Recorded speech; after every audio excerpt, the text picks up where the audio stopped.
এই শ্রীমদ্ ভগবত গীতার মন্দিরের প্রাঙ্গণে যে আনন্দের উৎসব হতে চলেছে এই দামোদর মাসে, যারা এই ভাগবত সভার আয়োজন করেছেন তাদের চরণে আমার কোটি কোটি প্রণাম। ভগবানের কাছে প্রার্থনা করি এভাবে যেন আপনাদের গ্রামে শ্রীমদ্ ভগবত গীতার মন্দিরের প্রাঙ্গণে প্রতি বৎসর অনুষ্ঠানের আয়োজন করা হয়। হরি বল হরি বল। আমার মাতাজিরা অনেক পরিশ্রম করেছেন, আর এই পরিশ্রমের বিনিময়ে আজ সবাকার আগমন ঘটেছে। যেখানে ভগবান স্থাপন হয়, স্থাপিত হয়, সেখানে সকল সাধুগুরু বৈষ্ণবগণের আগমন ঘটে। মাতাজিরা কষ্ট করে আজ যদি এইটুকু না করতেন তাহলে হয়তো হতো না, কিন্তু তার জন্য এই নয় যে বাবাজিরা করেননি।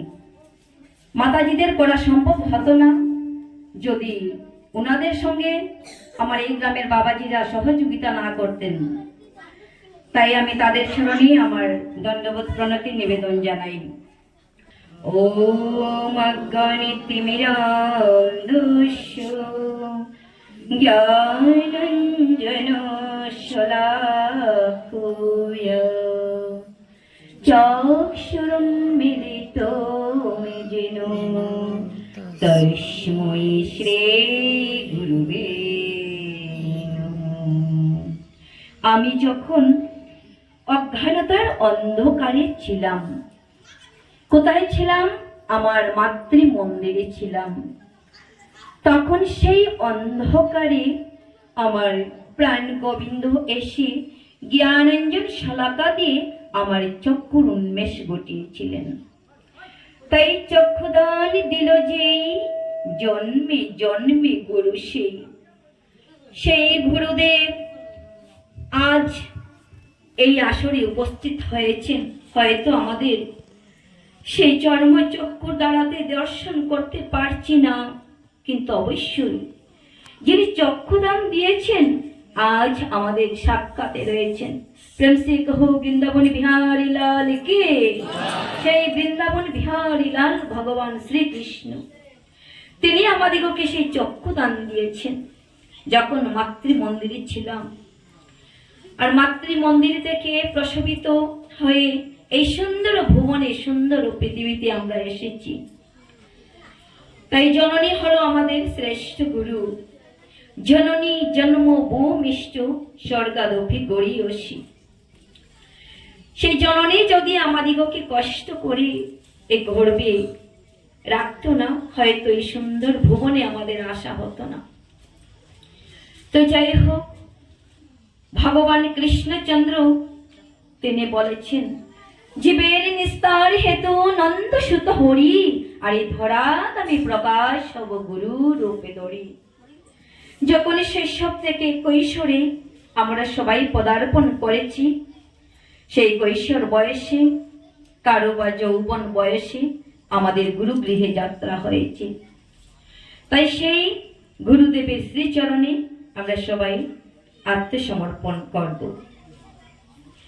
অখণ্ডমণ্ডলাকারং ব্যাপ্তং যেন চরাচরং তদ্বিফলং দর্শিতো মেন তস্मै শ্রী গুরুবে নমঃ। গুরু ব্রহ্মা গুরু বিষ্ণু গুরু দেব মহেশ্বর গুরু দেব পরম ব্রহ্ম তস্मै শ্রী গুরুবে নমঃ। মৌন্নাথ শ্রী জগন্নাথ মৌলি গুরু শ্রী জগৎ গুরু মদাত্মা সর্বভূতাত্মা তস্मै শ্রী গুরুবে নমঃ। এই পরম পরমাত্মারূপী ভগবান সর্বজীবে বিরাজমান। এই ধরাধামে, এই পৃথিবীতে যত জীব আছে সকলের হৃদয়ে, সকলের অন্তরে পরমাত্মারূপী ভগবান বিরাজমান। অনুহৈতে অনুসদৃশ্য পরিমাণ পরমাত্মারূপী তিনি বিরাজমান। তাই পরমাত্মারূপী ভগবানকে আমি প্রণতি নিবেদন জানাই। এই পরমাত্মারূপী ভগবান সর্বজীবে বিরাজমান। তাই স্বামী বিবেকানন্দ বলেছিল, জীবে প্রেম করে যেই জন, সেই জন সেবিছে ঈশ্বর। জীবকে ভালোবাসতে শিখো। জীবকে যদি ভালোবাসতে না শিখি তাহলে ভগবানকে কখনোই পাওয়া সম্ভব হবে না। তাই সর্বাগ্রে জীবের সঙ্গে, আত্মার সঙ্গে আত্মীয়তা স্থাপন করো। এই আত্মার সঙ্গে যখনই আত্মীয়তা হবে, আত্মীয়তা ঘটবে, তখনই ভগবান আমাদিগকে কৃপা করিবেন। হরি বল। হে কৃষ্ণ করুণা সিন্ধু দীনবন্ধু জগৎপতে গোপেশ গোপিকা কান্ত রাধাকান্ত নমস্তুতে। সেই রাধাকান্ত বৃন্দাবন বিহারী লাল, কারণ তিনি তো সর্বজীবে বিরাজমান। ভগবান শ্রীকৃষ্ণের লীলামৃত রসসুধা আজ আমরা আস্বাদন করব। তিনি রাধাকান্ত, শ্রীমতী রাধারানী প্রেম ঠাকুরানী, তিনি বৃন্দাবনের রাই রঙ্গিনী। তাই প্রেম সে কহ শ্রীমতী রাধারানী কে। ভগবান কৃষ্ণ তিনি কলিহত জীবদেরকে কৃপা করেছেন বলে আজ আমরা শ্রীমদ্ ভাগবত পঞ্চম বেদ মহাপুরাণ যা সুমরস আস্বাদন করতে পারিতেছি। তা এই সুমরস শ্রীমদ্ ভাগবত হল স্বয়ং ব্যাসদেব কর্তৃক, অর্থাৎ ভগবানের সপ্তদশ অবতার হল কৃষ্ণ দ্বৈপায়ন ব্যাসদেব। যদি ভগবান অবতার না হতো তাহলে কলিহত জীবদেরকে কে কৃপা করত? মায়ামুগ্ধ জীবের নাহি শত কৃষ্ণ জ্ঞান, আর জীবেদের কৃপা করে কইলেন কৃষ্ণ বেদ আর পুরাণ। আজ যা কিছু গড়ে বসে পাইতেছি সব কিছু পরমেশ্বরের কৃপা। তাই পরমেশ্বরের কৃপা করে গেছেন বলে আজ আমরা কলিহত জীব পরমেশ্বর ভগবানের রূপ লীলা কথা, অমৃত কথা আমরা শ্রবণ করিতে পারিতেছি শ্রুতির মাধ্যমে, এই শ্রবণ ইন্দ্রিয়র মাধ্যমে।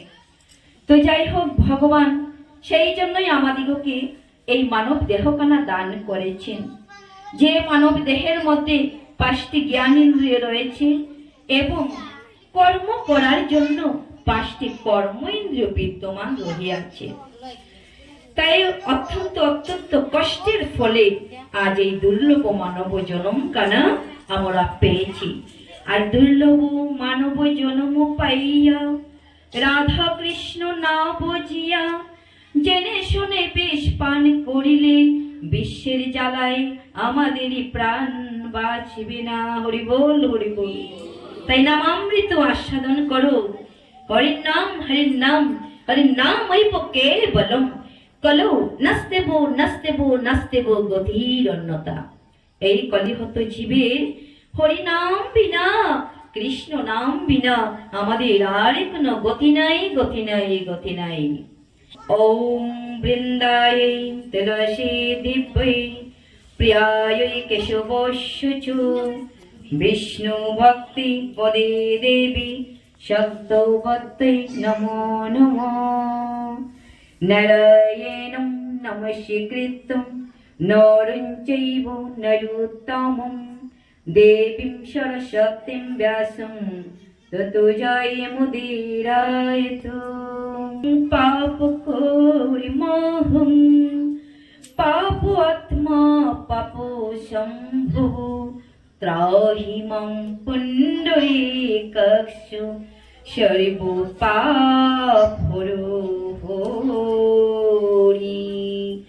कृष्णाय वासुदेवाय हरये परमात्मने प्रणतो क्लेशनाशाय गोविंदाय नमो नमः।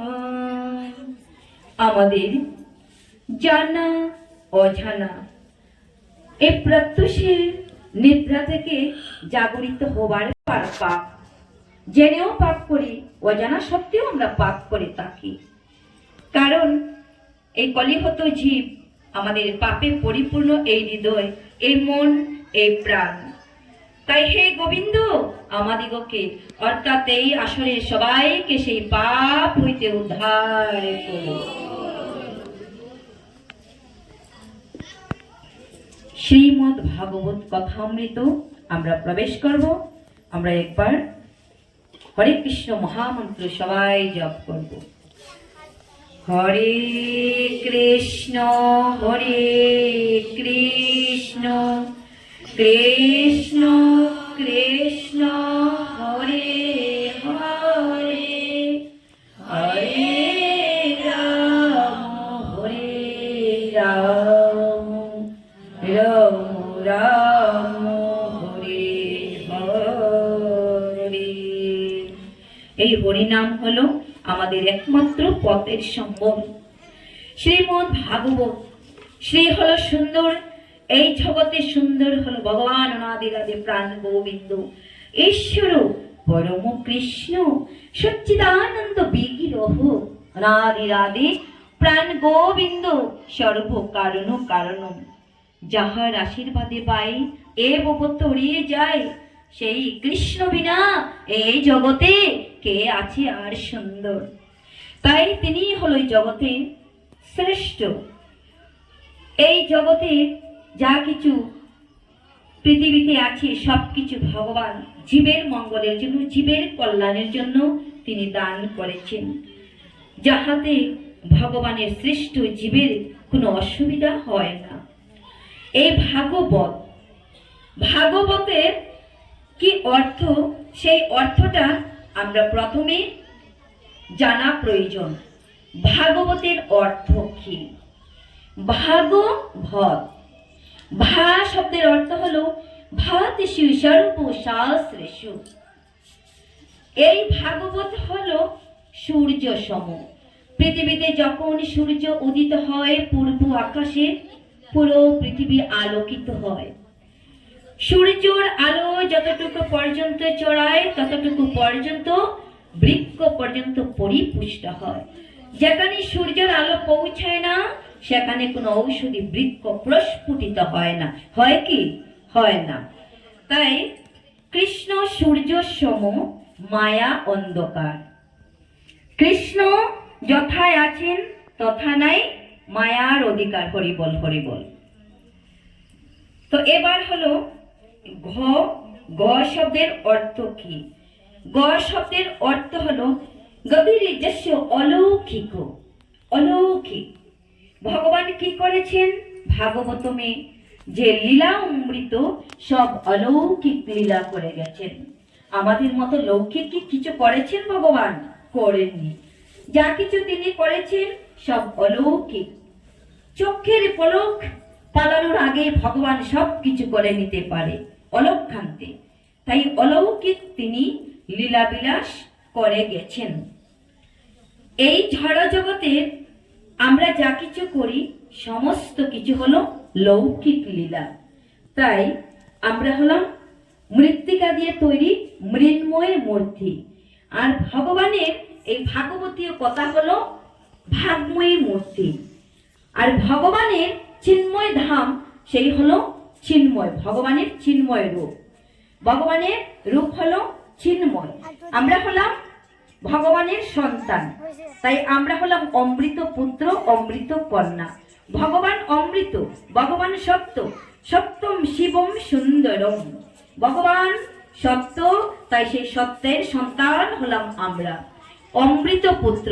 তাই বলে আজ অমৃত রস আস্বাদন করার জন্য আসে আছে। হরি বল। এই চিন্ময়কে যদি আমরা জানতে চাই, পরম ধামে যদি যাওয়ার ইচ্ছা থাকে, তাহলে পরম ধামে যেতে হলে এই ভাগবতম শ্রবণের যে রাস্তা, সুগম রাস্তা, নিগম কল্পতরু গলিতম ফলম সুখ মুখাদ অমৃত ধ্রব সংযুক্তম।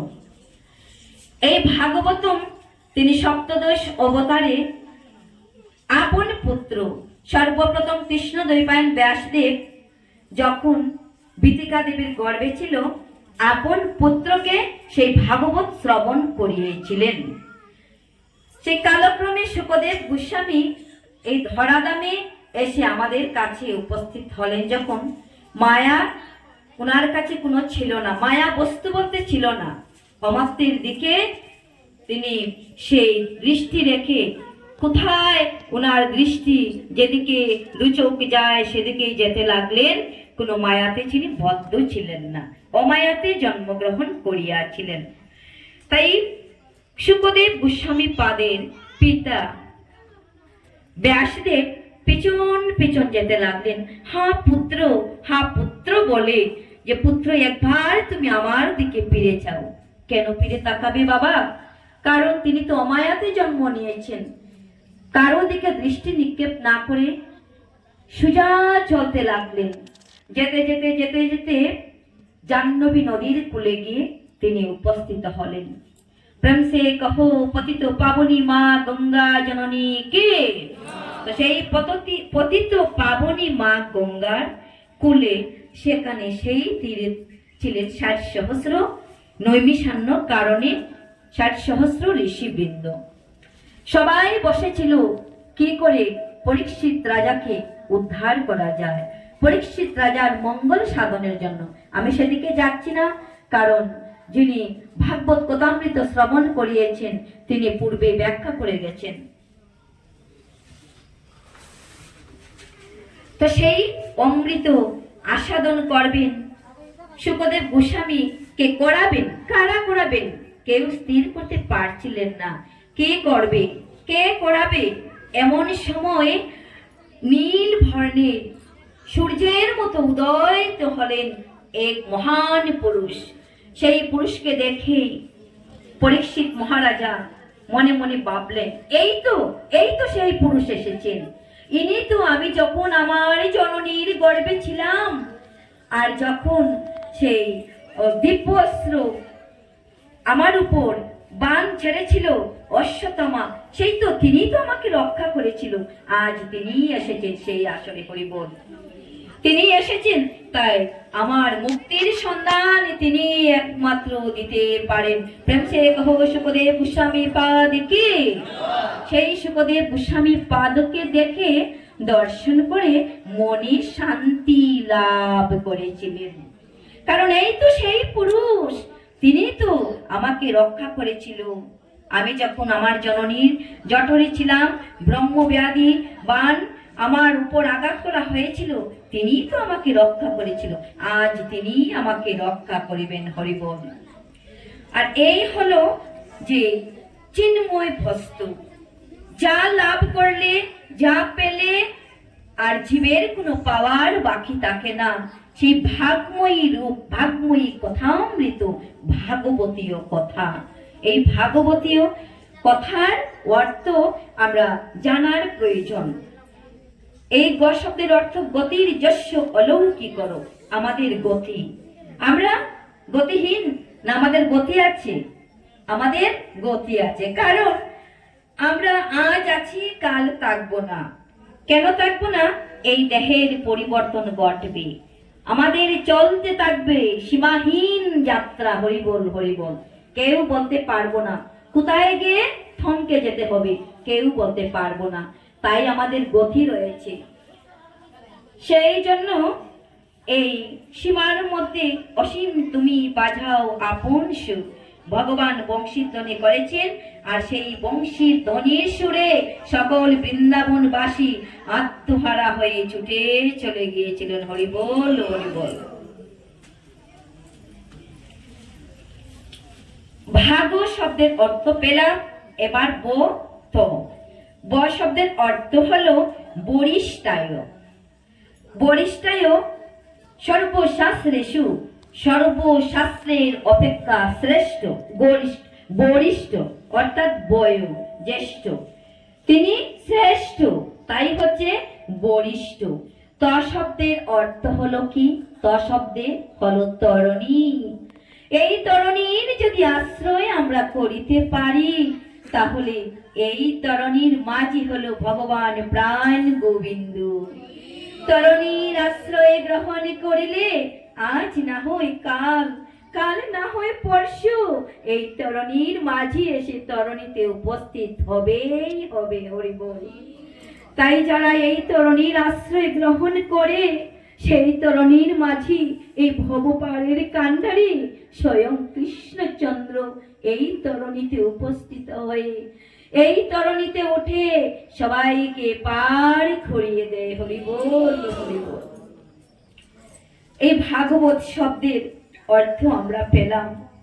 যাই হোক, এই ভাগবতী অমৃত রস আস্বাদন আমরা করব, কারণ নিগম কল্পতরু গলিতম ফলম সুখমুখাদমৃত, সুখদেবর মুখ থেকে গলিত হয়ে আজ এই ভূতলে এসেছে, এই ধরাধামে এসেছে, এই পৃথিবী মাজারে এসেছে। তাই আমরা পাঠ করতে পারছি, আস্বাদন করতে পারছি। এই মধুর রস কিভাবে আস্বাদন করিতে হয়? যেমন করে জল পিপাসাগ্রস্ত একজন মানুষ জল পান করেন, পিপাসাগ্রস্ত ছাড়া কি কেউ জল পান করবেন? কখনোই করবেন না। ঠিক তদ্রূপ জলের মতো পিপাসাগ্রস্ত হয়ে সেই অমৃত আস্বাদন করিতে হবে, অন্যথায় এই অমৃতের রস আমরা আস্বাদন করিতে পারিব না। হরি বল। পিবত ভাগবতম রসমালয়ম, পান করিতে হবে ভাগবত কথা অমৃত। পিবত ভাগবতম রসমালয়ম মোহরহ রসিকা ভুবি বাবুকা। কেমন করি? মোহরহু, সর্বদা সর্বক্ষণ আমাদের পান করা উচিত। রসিক সেজে রস পান করিতে হবে, বাবুক হয়ে ভাবুক সেজে সেই অমৃত পান করিতে হবে। কারণ শুকদেব গোস্বামী সহ যে দ্বাদশ বৈষ্ণবগণ রয়েছেন, মহাজনেরা রয়েছেন, ওনাদের সেই পদাঙ্ক অনুসরণ করে আমাদের সেই আঁকাবাঁকা রাস্তায় চলতে হবে। সেই অতি দুর্গম পথ, দুস্তর, এই মায়া, দুস্তর মায়া অত্যন্ত অত্যন্ত কঠিন। সেই মায়া ত্যাগ করা অতি সহজ ব্যাপার নয়। দুস্তর মায়া অতিক্রম করিতে হবে, কিন্তু কেমন করে, কিভাবে? তাই মহাজনরা বলছে যে সাধু বৈষ্ণবের সঙ্গ করো, সাধু সঙ্গ করো। সাধু সঙ্গ, সাধু সঙ্গ সর্বশাস্ত্রে কয়, লভমাত্র সাধু সঙ্গে সর্বসিদ্ধি হয়। হরি বল। সাধু সঙ্গ ছাড়া পাওয়া যায় না। ঘরে বসে কি ভাগবত কথা অধ্যয়ন করা যায় না? তবে আপনাদের মতো সাধুগুরু বৈষ্ণব পাবো কোথায়? তাই আমি পুনরায় বলছি, এই আসরে উপস্থিত সকল সাধুগুরু বৈষ্ণবের শ্রীচরণের পদধূলা আমার মস্তকে আপনারা দান করিবেন। আমার মতো অধম এই পাঠকের আসনে বসেছি, আমার অনেক ভুল ত্রুটি হবে, তাই আপনাদের কাছে আমার বিনম্র অনুরোধ রইল, আমার এই ভাগবতীয় কথা ভুল ত্রুটি হবে, তাই আপনারা কৃপাযুক্ত হয়ে আমার মতো অধমকে মার্জনা করিয়া দিবেন। এই 12 জন ভাগবত কারা? স্বয়ম্ভু নারদ কুমার কপিল মনু, যে স্বয়ম্ভু নারদ কুমার কপিল মনু, প্রহ্লাদ জনক ভীষ্ম, বলির বৈয়া সখীর বয়ম। মহাভারত, রামায়ণ যা কিছু দেখিতে পাই, সব কিছুই মূলেই আছেন ভগবান প্রাণ গোবিন্দ। ভগবান প্রাণ গোবিন্দর স্বয়ং যেমন মহাভারতে যে যুদ্ধ হয়েছে, শ্রীমদ্ ভাগবত কথামৃত এই মহাভারতের রস, আর শ্রীমদ্ ভাগবত গীতা হলো সমস্ত সর্বশাস্ত্রের মূল সুমরস। এই রসের কোনোটি বাদ দেওয়া যাবে না। আজ একটি আম বৃক্ষ যদি হয়, সেই বৃক্ষ থেকে আম আস্বাদন করতে হলে তার প্রথমত উপরের বাকলটা আমাদের ফেলে দিতে হয়। তার পশ্চাৎ সেই রস আমরা পান করি, আর ভিতরে যে আটিটা রয়েছে সেই আটিটাকে আমরা পরিত্যাগ করি। কিন্তু এই ভাগবতম এমনই অমৃত, তার কোনো কিছুই বাদ দেওয়া যাবে না। হরি বল, হরি বল। তো যাই হোক, আমরা দ্বাদশ মহাজনের সেই পদাঙ্ক অনুসরণ করে ওনাদের শ্রীচরণে দণ্ডবোধ প্রণতি নিবেদন করে আপন আপন মন প্রাণ সমর্পণ করে আজ সেই লীলামৃত রসে আমরা প্রবেশ করব। যে লীলামৃত রস ভগবানের যে করেছিল বৃন্দাবন ধামে, অর্থাৎ গীতায় বলেছে, यदा यदा हि धर्मस्य ग्लानिर्भवति भारत अभ्युत्थानम् अधर्मस्य तदात्मैनं सृजाम्यहं परित्राणाय साधूनां विनाशाय च दुष्कृतं धर्म संस्थापनार्थाय সম্ভবামি যুগে যুগে। যখনই যখনই এই ধরাধামে ধর্মের লয় হতে থাকে, অধর্মের প্রাদুর্ভাব ভারিতে থাকে, তখনই ভগবান আপন ইচ্ছায় নিজেকে নিজে প্রকাশিত করেন। আর প্রকাশিত হয়ে তিনি কি করেন? প্রকাশিত হয়ে তিনি ধার্মিকদেরকে রক্ষা করেন এবং যারা দুষ্কৃতকারী তাদেরকে তিনি সংহার করেন। আর এই সনাতন ধর্মকে তিনি পুনরায় স্থাপিত করে, প্রেম সে কহো সনাতন ধর্ম কে, এই সনাতন ধর্মকে তিনি এই সংসারে স্থাপিত করেন। তাই আমরা যখন সবাই সনাতনী এই সনাতন ধর্মের জন্মগ্রহণ করিয়াছি, তাই সকলের কাছে আমার অনুরোধ, এই সনাতন ধর্মের জন্য কিছু করে যাব। যে জননীর গর্ভে জন্মগ্রহণ করিয়াছি সেই জননীর জন্য কিছু করব। যে পিতা আমাকে এই পৃথিবীতে আমি এনেছেন সেই পিতার জন্য আমি কিছু করব, কারণ পিতার কৃপা ছাড়া আমি এই সংসার দেখার কোনো আমি যোগ্যই নই। তাই পিতার ইচ্ছাতে এই পৃথিবীতে আর ভগবানের কৃপাতে আমি এসেছি, আর এই সুন্দর মানব দেহ কান্না পেয়েছি। এই মানব দেহ আজ আছে, কাল থাকবে না বাবা, সবাকার একই দশা। বসন্তে জীর্ণানি যথা বিহায় নবানি গৃহ্ণাতি নর পুরাণী তথা শরীরানি বিহায় জীর্ণানি অন্যানি সংজাতি নবানি দেহি। আজ এই মানব দেহ, কাল যখন প্রাণ পাখি এই দেহ থেকে বাহির হয়ে যাবে, এই দেহের কোনো বালাই থাকবে না। এই দেহ মাটিতে পড়ে থাকবে, মাটিতে পুঁতে দিলে দেহে পোকায় ধরবে। তাই সুন্দর মানব দেহ কানা যখন পেয়েছি আর এই সুন্দর বদন পেয়েছি, তাই একবার এই বদনে মধুমাখা কৃষ্ণ নাম গাইব, হরিব। এই দেহ আমাদিগকে বস্ত্রের সঙ্গে তুলনা করা হয়েছে। এই দেহটা হচ্ছে বস্ত্রের সমতুল্য, কারণ বস্ত্রটা যতদিন সুন্দর থাকে, ভালো থাকে, ততদিন সেই বস্ত্রটা আমরা পরিধান করে থাকি। আর যেদিন ওই বস্ত্রটা জীর্ণ মলিন হয়ে যায়, সেই বস্ত্রটাকে আমরা পরিত্যাগ করি। ঠিক তদ্রূপ এই জীবাত্মা ততদিন এই দেহে থাকবেন যতদিন এই দেহটা সবল আছে।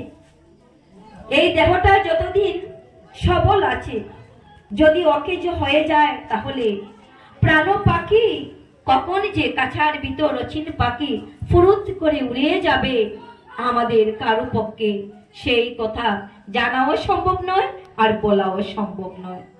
তাই যতদিন পরমাত্মারূপী পাখি এই দেহে রয়েছেন, ততদিন আমরা এই সুন্দর ভদনে হরিনাম গেয়ে যাব, হরিনামামৃত রসসুধা আস্বাদন করব। হরি বল, হরি বল।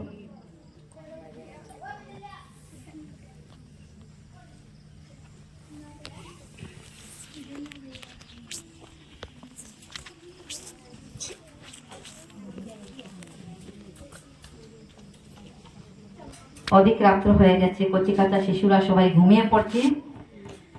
তো যাই হোক, ভগবান যখন সুন্দর দুটি চরণ দিয়েছেন, সেই চরণে যখন এই মধুময় বৃন্দাবন ধামে সেই চরণ দিয়ে যখন আসতে পেরেছি, আজকে না হয় একটু রাত্র গভীর হবে,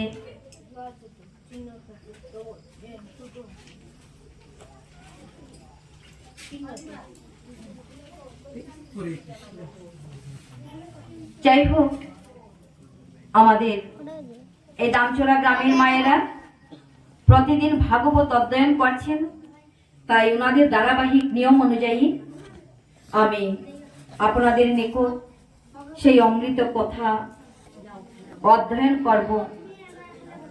আমি পাঠক নই, আমার সাধন নেই, ভজন নেই, তাই বাবাদের কাছে আমার অনুরোধ, আমার যখনই ভুল ভ্রান্তি হবে আপনারা কৃপা যুত হয়ে আমার মতো অদমকে ক্ষমার দৃষ্টিতে দেখবেন। পঞ্চম অধ্যায়, বেন পিতা অজের বৃত্তান্ত কথন। সুত কহে, হে সৌনক কর অবধান, কুষারু নন্দন ঋষি মৈত্রেয় মহান। ধ্রুবের কাহিনী বলে বিদুর সকাশে, শুনিয়া বিদুর বলে অথিব উল্লাসে। যাহাদের যজ্ঞস্থলে নারদ সুমতি, ধ্রুবের কীর্তন গান করে হৃষ্টমতি। এখানে বলা হয়েছে সুত কহে, সৌনক মুনিকে বলছে যে করো অবদান। তাহলে সুত মুনি কে বাবা? ভাগবতম কথামৃত তো বলেছিল শুকদেব গোস্বামী, সুত মুনি তিনি আবার কে? তাই সে সুত মুনি হলো তিনি নিজ কুলতব মুনি, যিনি নাকি শূদ্রের গর্ভে জন্মগ্রহণ করিয়াছিলেন। সেই সুত মুনি একমাত্র সেই ভাগবতম ধরে রেখেছিলেন, তাই তিনি আমাদিগকে সেই ভাগবত শ্রবণ করিয়েছিলেন। আমরা কিন্তু প্রকৃত পক্ষে শুকদেব গোস্বামী পাদের মুখ নিঃসৃত যে বাণী, সেই বাণী আস্বাদন আমরা করতে পারিনি। আমরা কার মুখ থেকে বাণী শ্রবণ করছি? সুত মুনির নিকট থেকে। তাই প্রেম সে কহো সুত মুনি কে? সেই সুত মুনির সেই চরণে আমার দণ্ডবতী প্রণতি নিবেদন। কারা সে প্রচেতা আর কার পুত্র হয়, কোথা করে যজ্ঞ আর কিবা পরিচয়। শ্রী হরির পরিচর্যা বিধি অনুষ্ঠান, পঞ্চরাত্রে বর্ণিল যে নারদ মহান। পরম বৈষ্ণব তিনি, হরির কীর্তন নিশ্চয় করেছে বলি হয় মোর মন। সে সকল কথা আমি চাহি শুনিবারে, দয়া করে বলো মোরে সব সবিস্তারে। এতে শুনিয়া তবে মৈত্রেয় মনীষী, কহিলেন সেই কথা মুখে মৃদু হাসি। আছিল ধ্রুবের বৎস তিনটি তনয়। ধ্রুবের বৎস অর্থাৎ ধ্রুবের তনয় শব্দের অর্থ পুত্র, তিনটি বাচ্চা। উৎকল সবার জ্যেষ্ঠ, সর্বজনে কয়। কল্প বৎসর নামে ব্রহ্মীর নন্দন, বৎসর গুণেতে শ্রেষ্ঠ জ্ঞাত সর্বজন। জন্মাবধি উৎকলের হরি প্রতি মন, অনিত্য ভাবেন মনে তুচ্ছ রাজ্যদন। হরিবল হরিবল। এই যে ধ্রুব মহারাজ, সেই ধ্রুব মহারাজ কার পুত্র? ধ্রুব মহারাজ উত্তানপাদের পুত্র। মাতার নাম কি? সুনীতি। তাই সুনীতির পুত্র ধ্রুব মহারাজ, আর ধ্রুব মহারাজের পুত্র তিনজন তনয়। সেই তিনজনের নাম এখানে বলছে। প্রথম তনয় বলছে কি যে অনিত্য, এই সংসারে সুন্দর নারী বাড়ি গাড়ি জমিদারি সব অনিত্য, রাজ্য ধন সব অনিত্য। এই পৃথিবীতে আজ আছে, কাল আমার থাকবে না, অন্য কারো হয়ে যাবে। তাই অনিত্য এই রাজ্য দন দিয়ে কি প্রয়োজন? উৎকল, সেই কথা বলছেন। উচ্চ নিচ ভাবে তার নাহি ছিল মনে, সর্বজীবে সমভাব ছিল সর্বক্ষণে। সর্বদা আনন্দে মগ্ন, বাইছে মুখ সম, জড় বলি সবাকার তাহে লাগে ভ্রম।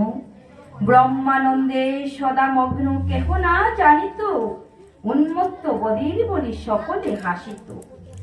শান্তশীল হয়ে স্থির তাকিত উৎকল, কেহ নাহি হৃদি জানি কহিত পাগল। হরি বল। সবাই কি বলতো? উৎকলকে পাগল বলতো। সর্বত্যাগী সেই বীর ধ্রুবের নন্দন, মন্ত্রীগণ নাহি তারে দিলা রাজ্যদন। হরি বল। মন্ত্রীগণ কি করলেন?